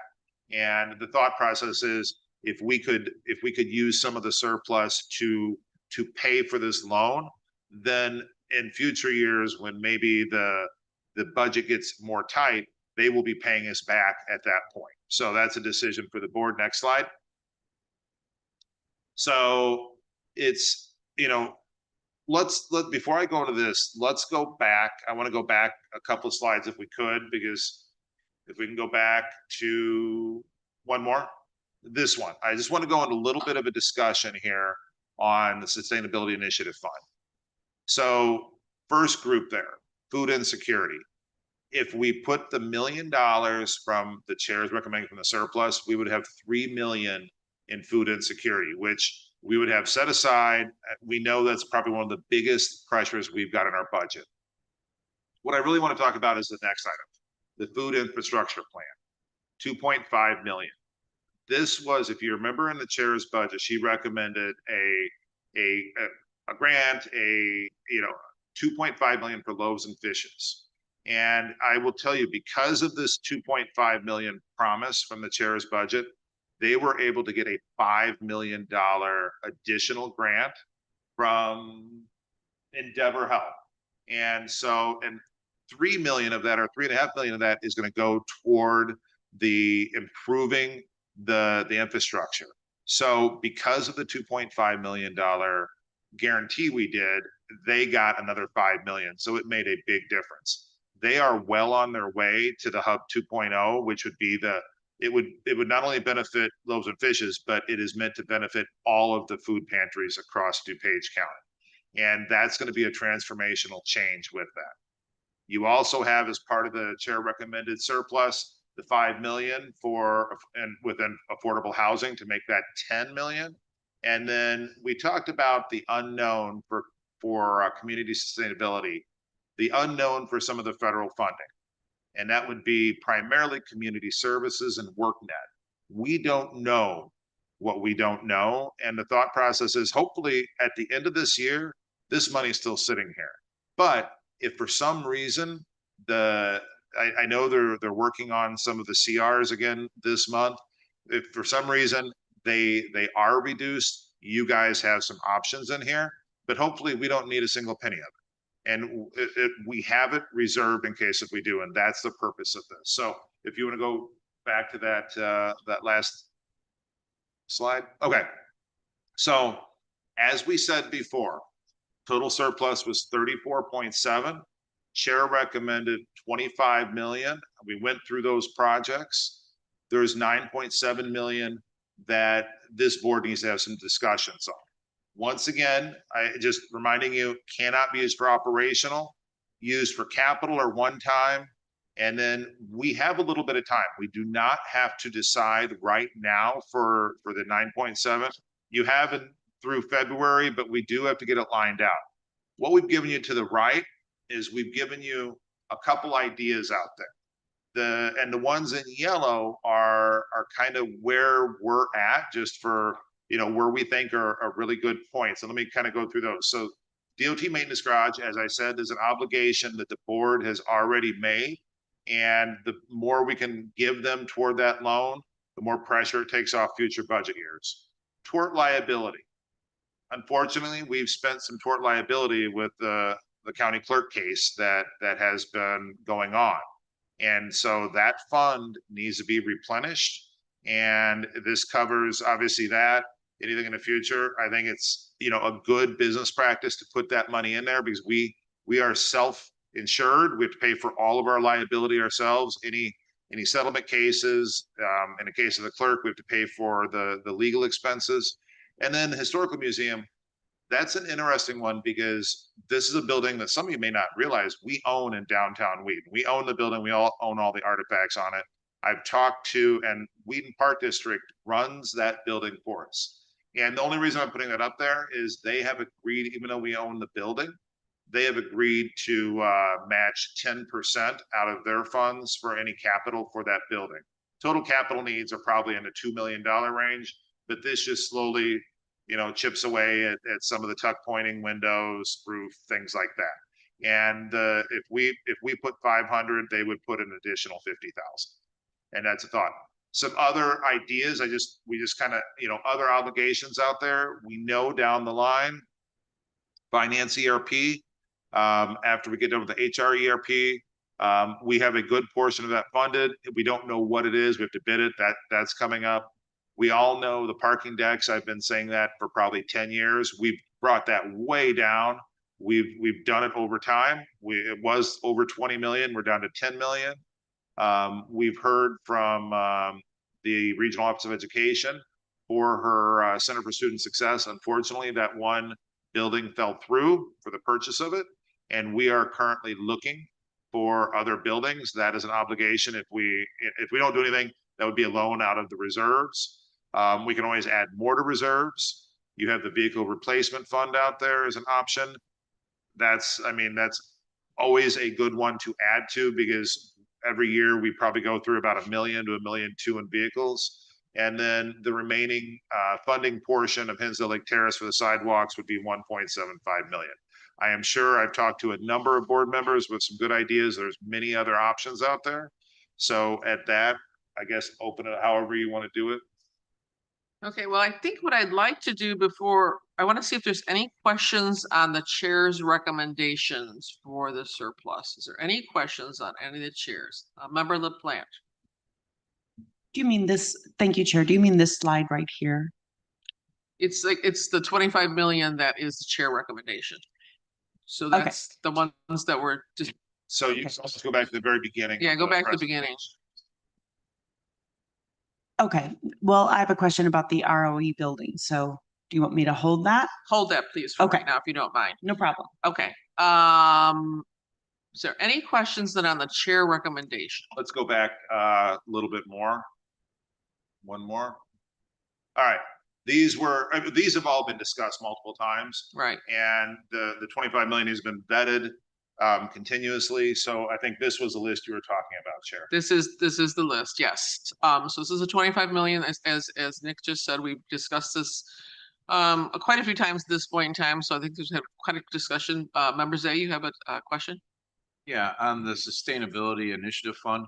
I mean, I keep hearing about this loaves and fishes and we have a plan and all that. Can we actually get a write-up on that? Because I mean, I'd like to know how it's going to absolutely affect my district and how many people are going to be getting that. I mean, we actually have Mike here if you guys would like to hear it, or would you like something emailed? I would like something written up where this money's going, what communities are going to be getting it, how it's going to be dispersed. So I'm asking loaves and fishes if you can prepare like a summary, a short 2-3 page summary about what it is, exactly how it's going to benefit the county overall. That'd be great. And per district. We get how much the other counties. I know it's local business served. We can definitely, we'll give that'll, I would expect it by within the next week. You should see it. Member you? Yeah, so I noticed that the Sustainability Initiative Fund is 11 million, but I know that the chair recommendation before was 18.1. So I'm just wondering where's the rest of Let's go to that slide if we could. Keep going. There you go. So the chair is recommending out of the surplus 11 million. You can see that that's that middle column there. The other 18 million, everything else, she's pulling everything in that this board has already approved within the budget, within past surplus. So So she we don't is, need to add additional. No, in order we to are- make we it are to the talking 18.1. I was wondering the where 11 any million. other sources were. Yeah. yep, so you look at that middle column, chair recommended surplus. Yeah. That is what she's talking about. Everything else has already been promised. Okay. The benefit of doing this is we are bringing everything, like the food insecurity is a great point. We have this money all over creation. And it made it difficult. And I think, member Schwarzy could probably attest to that. It's all over. Now we're going to put it in these buckets right here. And more importantly, they will generate their own interest and it will stay in here. And that was a benefit of creating it this way. Okay, thank you. Okay, I've got member Ozark next. Thank you, Madam Chair. As Chair of the Transportation Department, I want to advocate for putting some money toward the maintenance facility project. Consider it a gift to future boards. It's a really substantial amount, and to remind everybody, we're replacing an almost 70-year-old structure and really Just important to cut, function. I don't mean to cut you up, but we're talking about the chair's recommendations. Oh, I'm sorry. That's okay. Well, statement made. Thank you. Okay, thanks. Member Glassy is next. Thank you. I just wanted to reiterate what Member Zay said. I just, being in District 3, which is, potentially 45 minutes away from Loaves and Fishes, I would just like to understand like how that infrastructure capital improvement will help the Across county. Exactly. Yeah, perfect. And then secondly, can we get more information on the $5 million for the down payment assistance program? Yeah, so definitely. So the down payment assistance program is basically going to be in the affordable housing bucket, let's say, of the Sustainability Initiative Fund. And right now, the chair is actively working with legislative chair Desart to get some changes done downstate to allow the AMI to increase. So basically, we're going to put this away in this bucket, but once we get some legislative changes that will allow us to potentially do a bigger, broader one, then what we would do is likely hire an outside company. It's fairly common out there. We've looked at it, to help us run a down payment assistance program. The metrics of that and the requirements of it would be made by this board to do it moving forward, but we need the legislative changes first, and then we would move forward. But this is a common practice among the private sector. I've talked to a couple different communities who've done similar. So we don't know yet until obviously step one was reserving the money, and then we can move forward with doing an RFP to go out there to see the different companies that can help us run. So is the 5 million to pay the company to run it, or is the No, 5 no, million? 5 million is for the residents of DuPage County. So we would be giving people money for That's down correct. payments? Down payment assistance. Okay, thank you. Ultimately, the program would be voted on by this group. So keep that in mind. You guys will decide. Member Torrentori, you have a question on that? Program. That 5 million, and if we have one at IDA, can exponentially be increased through lenders. Yeah. Because that's how people get mortgages. They get 5%, 10%, whatever it is from down payment assistance from whether it be us or IDA. And then the lending institutions kick in some, reduce the rates. So that 5 million could potentially be, who knows, 10, 15, $20 million a period of time. So it's just not 5 million. You look at it, it's going to have some further increases. So that's my experience with items, and I think it would be the same. Thank you. Thank you, Member Torrentori. Next on my list, I have Member Krajewski. Yeah, real quick. I'm fine with the chair's budgets, and these are just pots of money. I think These are pots of money. I don't want to report from Loaves and Fishes. I'd rather, our boards and our committees, because I know, follow up on Member Galassi, we have some concerns in District 3, or at least the food pantry should be meet with them. But we as HHS will put a program together, take that, Loaves and Fishes, all these labs, the committees will figure that out, but the pots of money are fine. The programs and the details, that's up for us at our committee levels to get together and figure out the best plan and then bring it to the 18 of us to vote on. So I'm fine with the chair. In fact, if we want, talk about this 10 million, throw some more in there. But again, they're just pots of money. We'll figure all the details out. And That's exactly right. And then bring it back here, and we can always move money left and right, but it's just a placeholder now to develop the programs that us as a county board wants to put in place for the community. Thanks. Okay, thank you, Member Krajewski. Member Dessert. Thank you, Madam Chair. I think I raised my hand too soon. I have comments to make in the next group. If Okay. you could put me down. Welcome. I support the chair's plan wholeheartedly. Member Martinez. I have a general question, and it's mainly because of my inexperience on the board. I joined in late August, and I caught the tail end of the budget approvals and process. But I did hear a lot of departments requesting a lot of money, and there were decisions that were made to reduce the request that they made. Is that something that would be considered now, given Yeah, that? so this is 25 money that's left over. So that's operational for 26 to increase budgets, go through that. So two separate items. That is an operational decision that they use a board have to make, but this money cannot be used. Okay, one quick question and then we have get a consensus so we can move on to the next one. Okay, Member Ozone. Just a quick question about the AMI situation. Does that require legislation to Yes. set the AMI? To increasing it. To increase the AMI, so the level of your income would be increased to be able to borrow against the program. Time frame for that? It's Dependent on the session. spring session, we're trying, I will tell you that the chair has spent a lot of time, a lot of energy trying to get this through. We were hopeful for veto session, but it seems like they're Okay. maybe occupied with some other stuff during veto session. But it remains our top priority. Okay, so hopefully during spring that Yeah. would be set and then we'd be able to establish the Yeah. program. Okay, thank you.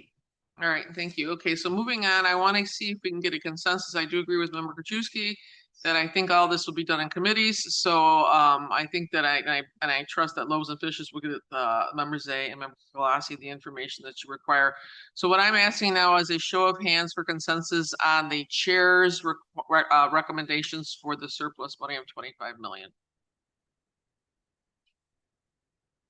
If we have a consensus, anybody against? We have one against. Consensus rules, and so we will be chair's recommendations. If we can go to the last slide. That one, yep. So we have, at this point now, 25 million has been spoken for. There's 9.7 million that we have for discussion. As I said before, we don't necessarily need to decide this, but if there is consensus among the board for any portion of it, all of it, the more direction you can give to staff, the more we can move forward at the next meeting and start allocating this money in the right areas. So like I said, we mentioned a DOT maintenance garage. The one thing I will say with the DOT maintenance garage, that's an obligation we do have. We have to fund that loan that we have of 22 million. 5 million has been funded.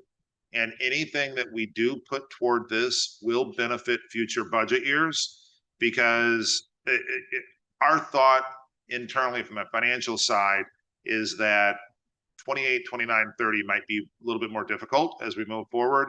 This would provide relief in those budget years because they would be paying it back during that time.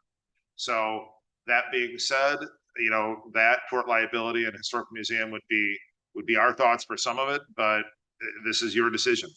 Okay, so I'm going to go into questions. I remember LaPlante, you can start. Thank you, Chair.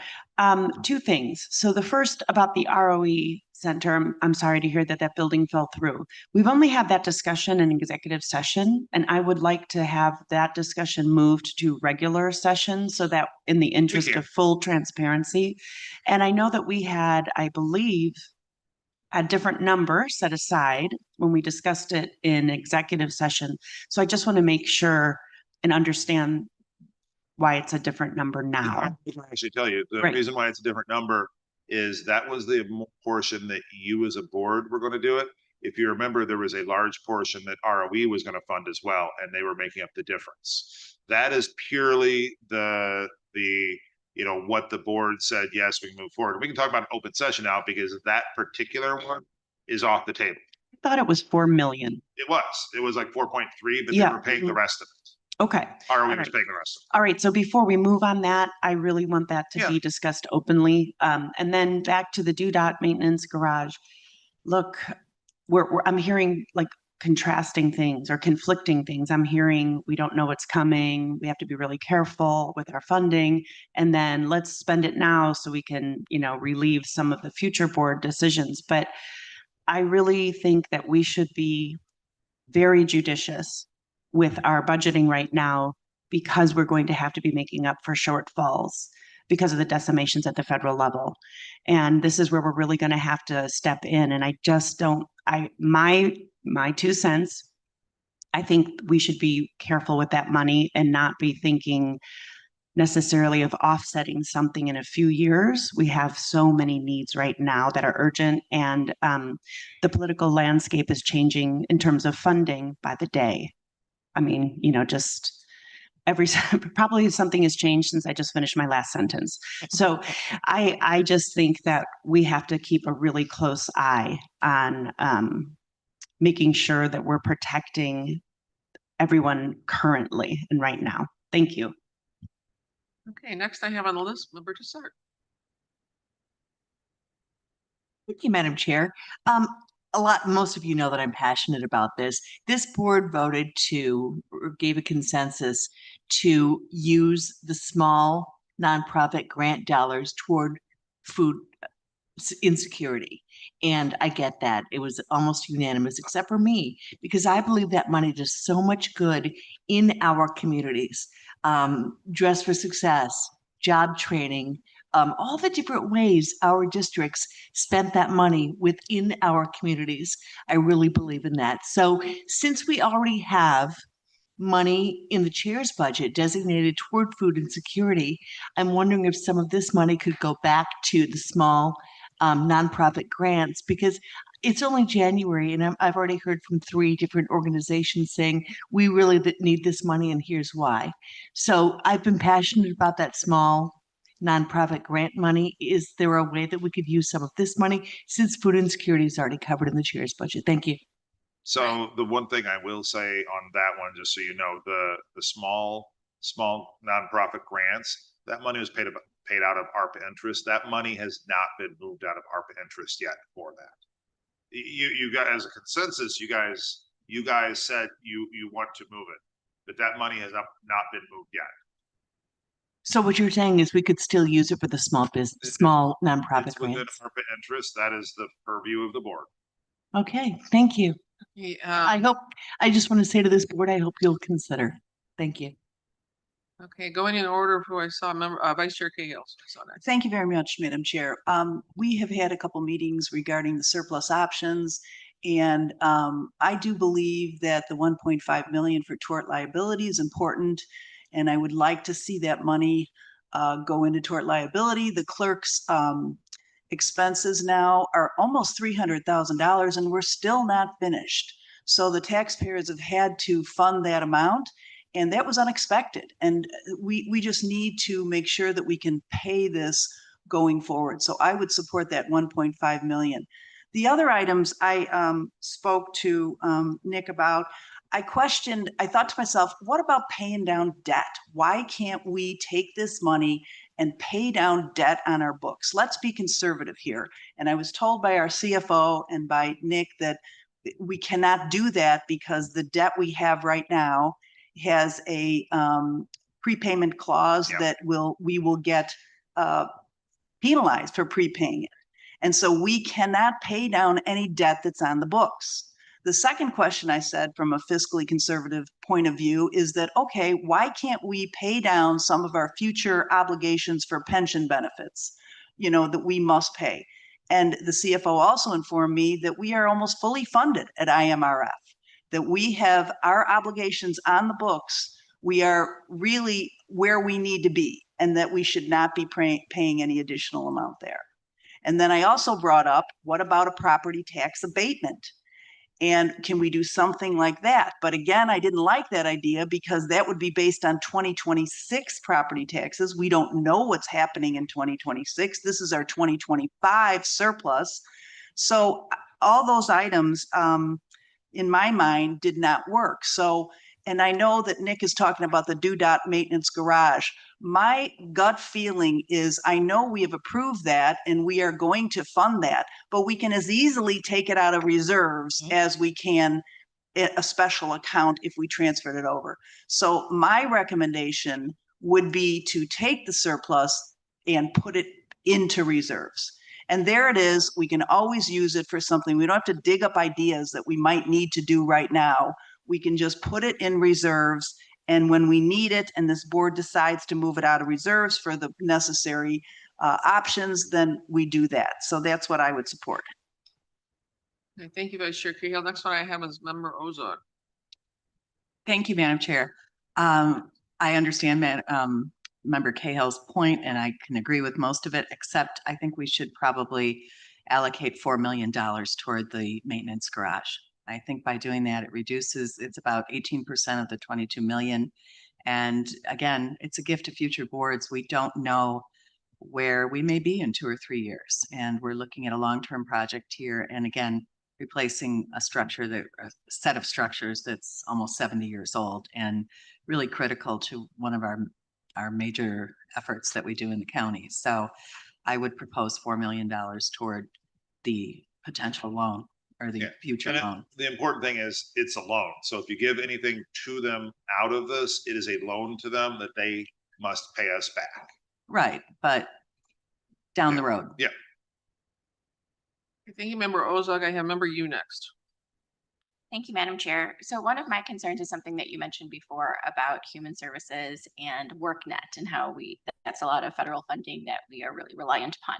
And I also understand that this surplus spending can't be used on operational expenses. So that kind of takes out WorkNet DuPage. But I am interested in the fact that we do home funds and CDBG funds, and a lot of that goes into housing. It goes into making sure that people are able to build new housing, and specifically something like, the 42 units that were built, that are about to be built in Glen Ellen. That's full circle properties.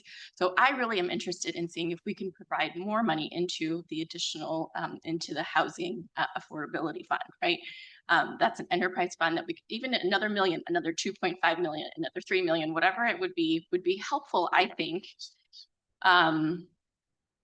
With regard to affordable housing, this is something that we really care about. Many members care about attainable housing. I know Chair Conroy really obviously believes in this. This is a big priority for her. We've learned, we've been educated on the fact that housing is also about economic development. So if there's a way that we can increase the affordable housing fund, I'm all for that. So you mentioned a couple different things in there. And we actually had this discussion in the office with the chair that if you feel that some of those programs are even at higher risk, the chair has kind of laid the blueprint out. The place to put that money would be in this community sustainability. Instead of 2.5, you could increase that further. Okay. And that would be my recommendation. That would be, as we talk through it, that's where a lot of risk is. But if for some reason there's no risk, nothing happens, that money's still sitting there at the end of this year. So if there is fear about some of the programs in community services, in WorkNet, that's a place where you want to park money. And so I would increase it from 2.5 to whatever you would like. Okay, and I think that's a great idea, but on top, if for whatever reason we don't need that 2.5 million in the community sustainability fund, for instance, if we were to go into the affordable housing fund, I mean, District 2, we've been approached by different housing developers who are looking for gap funding, right? Yeah. They're looking for that missing amount, and sometimes IDA cannot help, and money falls through the cracks. So this is why I think the Affordable Housing Fund is so important, because we do need more housing stock, and we need it really soon in DuPage. Yeah. And the nice thing about this fund is theoretically you could, as a board, in conjunction with the chair, move these around. So if you put extra money in community sustainability, you don't need it, you could move it into housing, at the end of the year if you need to. So That'd be great. You've got some options. Yeah, this is what I recommend. All right, thank you, Member you. Moving on to Member Zay. Thank you, Madam Chair. No, I mean, one thing this board has always done before we start spending all the money is, we have we have no ARPA interest really anymore. We have no ARPA money anymore. We have no member initiative money. What this board's always done well is that we've had organizations in our districts come to us needing help during the year. And I hate to spend all that money right now instead of saving some for during the year when we do have organizations that come to us and say, hey, you know, we have this, we have a problem, we lost our funding here, we need 50,000 or 25,000, which I think this board has done a great job over the last 2 years of bringing these organizations to get funding. So I would hate to lose that ability to act quickly than we could to put some of that money on the side. I mean, we all have initiatives we like. I mean, I had talked to Nick. I mean, I saw in our press write-up during December, Oak Brook. I mean, we all know high-speed chases have gotten unbelievably. And there was a news clip in there that the Oak Brook Police Department has Star Chase, which is basically instead of chasing these guys, Oak Brook Police shoot a GPS tag onto the vehicle. They stop the chase. And they track it, and this vehicle then was picked up by the Chicago police in their helicopter in Chicago. Instead of these cars driving crazily down the expressway, the pursuit stops. The police don't put anybody in jeopardy. These people don't put anybody in jeopardy. So I had asked the sheriff to look up. So that's a couple $100,000. Again, we get all these things during the year. And a lot of these things, yes, are good, but I'd hate to put it all into different buckets. We can always put this money into contingencies, additional money in contingencies, and then during the year be able to help other groups. The small grants, I agree with Member Desart. That was big. We used to give the $1 million every year to all the small grant programs. I hate to see that go, but again, if we just need write-ups on this, and then that just bring it to the board for everybody to vote on at that point. But again, paying debt down is not bad. I mean, doing other things, but again, we should save some of that money. And again, we've had huge surpluses for many years. 4 years ago, we abated property tax. I mean, again, if we put money in contingencies and, you know, we talk about the loss of federal dollars, as far as I know in the last year, we haven't lost any federal dollars. We could have that money still sitting there. We might be able to abate taxes during the year because a lot of these things that were supposed to happen doesn't happen. But I hate to see it. I mean, I almost feel like when I had my kids, I gave them $20 on Monday, and by Wednesday they want another $20. You know, that we spend everything. I'd love to put some of that away, be a little judicial, and, you know, kind of just wait for things that come to us, because we all know things happen during the year with different organizations and different things in our communities. The one thing I would say is keep in mind, and I just checked it, in the 26 budget, this board does have a contingency line. And granted, you can always have more, but you do have a contingency line for unknowns out there. And the one item you brought up, the Starlink, I have actually seen it, witnessed it before. I know that the quote that they received was for 20 units for, I think, right around $250,000.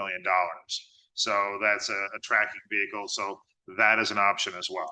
How much is in our contingencies right now? $5.4 million. Thank you. Okay, next I have Member Schwarzy. Thank you. Quick question, and that slide is the perfect slide. When Member Desart brought up the Small Human Services Grant, Nick, you had mentioned we still have, that money hasn't not been moved out of ARPA. That's not been moved out of ARPA. That's not that ARPA interest. That is absolutely not that ARPA interest. Okay. I just want to verify. Yeah, absolutely. Okay. That money is still sitting there. This board did by consensus say that you wanted to use it for food insecurity, but that resolution has not been brought to this board yet. Okay. Just because, I mean, you obviously have money still there. Okay. So, but. And then the only other thing I was going to bring up, which member you brought up, and then Nick, you sort of steered it in what I was going to suggest, and that would be to increase the community sustainability. And I'd like to see it doubled, or I'd like to see it at $5 million. And our community services budget, 60 to 75% of our staff is paid by federal grants. So we have to keep that in mind as the year goes on, and with the budget not being approved yet, the federal budget not being approved yet, we still don't know what's going to happen there. So thank you. Thank you, Member Schwarzy. Member Galassi. Thank you, Madam Chair. I just have an accounting question. Can we go back to the last slide where the loans are discussed? More. Keep going. Oh, wait. No, No, at the we're very going the end wrong of way. at the very end of The very end, yeah. Yeah. It's the 2.5 million for ROE, and yeah, and then the DOT, the DUDOT maintenance garage. it's been so long since I've taken fund accounting. I don't totally understand if we're taking cash out of reserves, doesn't that just get replaced with an accounts receivable? So it's a distinction. If we loan them from the reserves, when they pay it back, we'll absolutely go back in reserves. Okay? If you take it from surplus now and it's not in reserves, it will go toward or it will go toward that year whenever they pay it back as additional income. And you will have it as a board general fund. Oh, You will have it as a board and it will increase your budget. But if you loan it, if you loan it to them from our reserves, it must be paid back to reserves. You are correct. okay, understood. But You're going to do a little deeper dive. When we do loan the money on the balance sheet, we'll record a receivable.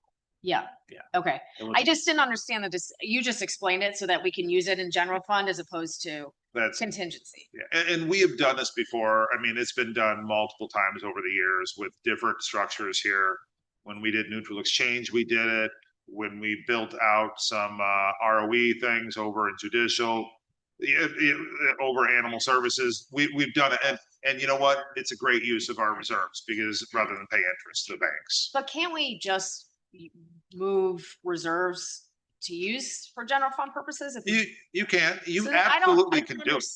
I don't understand the benefit of this stuff. The benefit is it comes into your future budget years as additional revenue. That's the only benefit of doing it. But wouldn't it, if it's going into general reserves and we can use those reserves You in the can- future you can years, absolutely isn't pull it from just reserves. kind of It's- 6, 7 here? You can absolutely pull from reserves. Don't do that.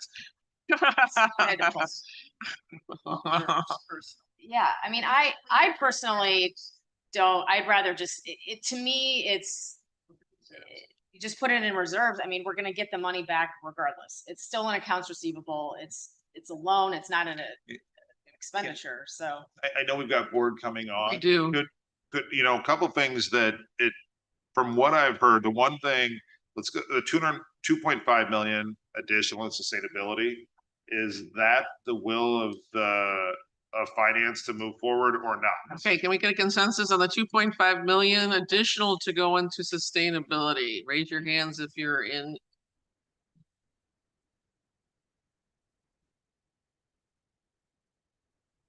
Looks half and half right now. Okay, We just get some information on it. yeah, so, Yeah. so. And I have a couple more people who need questions, I know, but Why don't we do this? We've got the chair's 25 million, that is lined out. We'll move forward with those. This additional, we'll bring it up at the next finance meeting and have further discussion with it. And if you, can we get a sustainable, can we get consensus? Sorry, that word wasn't made in mind. Can we get a consensus on a additional 1.5 million in the tort liability? Is anybody in consensus of that? Again, I think we need more information on everything, it sounds to me, so.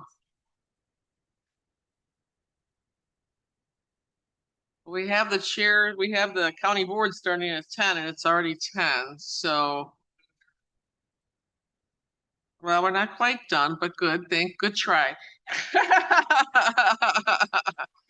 Okay, so we're gonna bring this up in 2 weeks on our next finance committee to continue this discussion. If you don't mind, bring back your questions then. And we, at that point in time, will have a more thorough discussion and maybe more information will be provided to us so that we can have a more detailed time to vote on everything, so. we've got that. The clock is ticking. I gotta really be done by February with all the approvals to have all the resolutions and stuff approved. If that's the route we go. Okay, did everyone hear that on the board?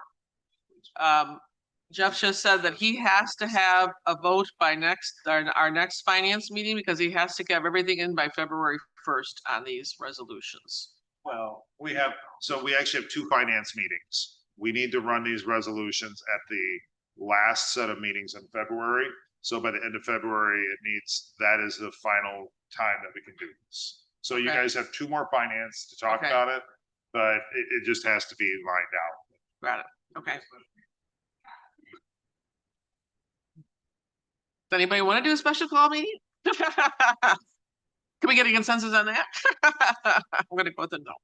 I think we can get this done next time. We'll have the information that people have requested and we'll have more time to discuss hopefully at that point in time.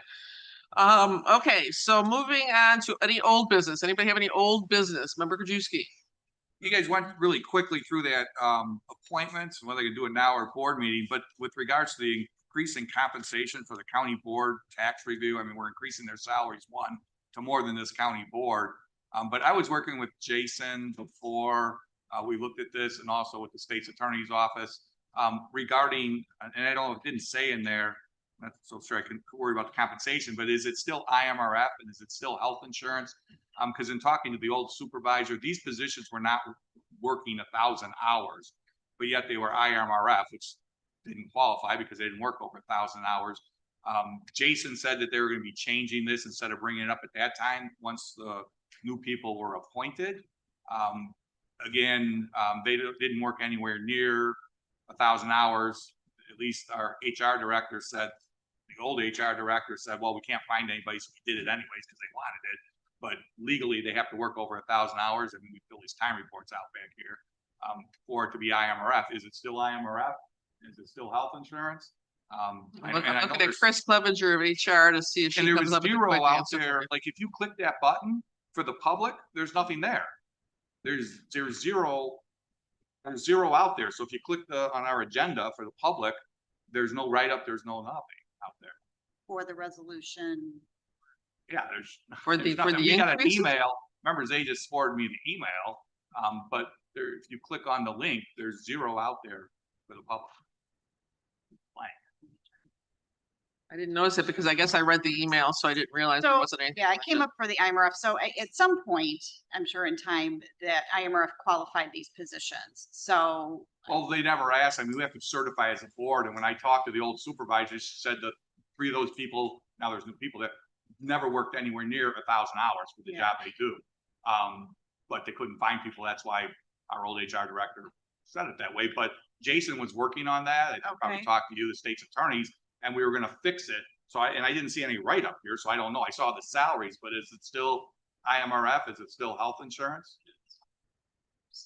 Yeah, I mean, obviously it would be the hours, you know, is it enough hours to meet that threshold? Because then we're required to make them IMRF. And we're saying it is, but it really, the old supervisor said there's nowhere, they don't work near 1,000 hours. I don't know if that's the case now. Oh, yeah, we'll have the supervisor now answer your question. Sure.